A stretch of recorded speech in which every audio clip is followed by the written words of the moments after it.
कुंदन राज हर सीधी। AG entertainment की धमाकेदार प्रस्तुति।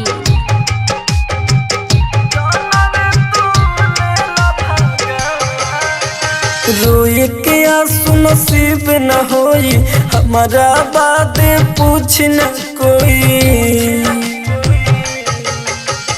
रोए के आंसू नसीब न होई, हमारा बातें पूछ न कोई। पूरा कैलू अपने यार मान हो, जानवे तू लेला भगवान। Mix by AG recording studio.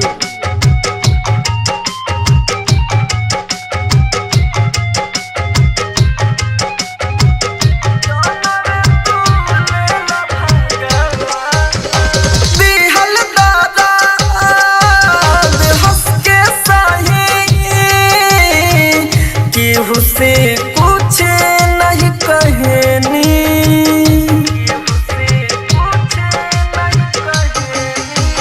खेलत कूदत कतही रही,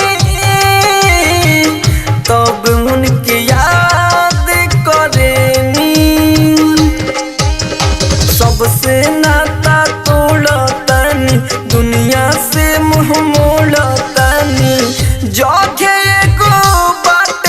मसान हो, जानवे तू लेला भगवान।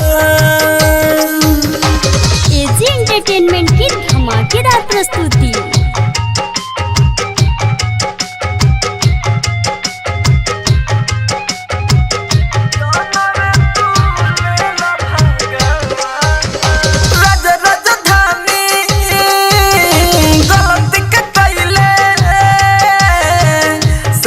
हमर छोड़ देली जान,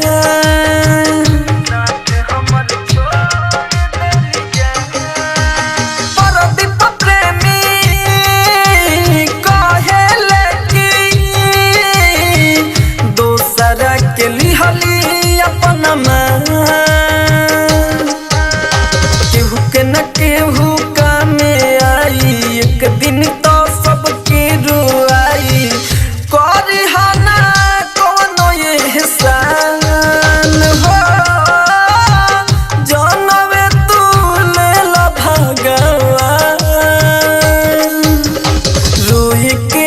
नसीब न होई, हमारा बातें पूछ न कोई।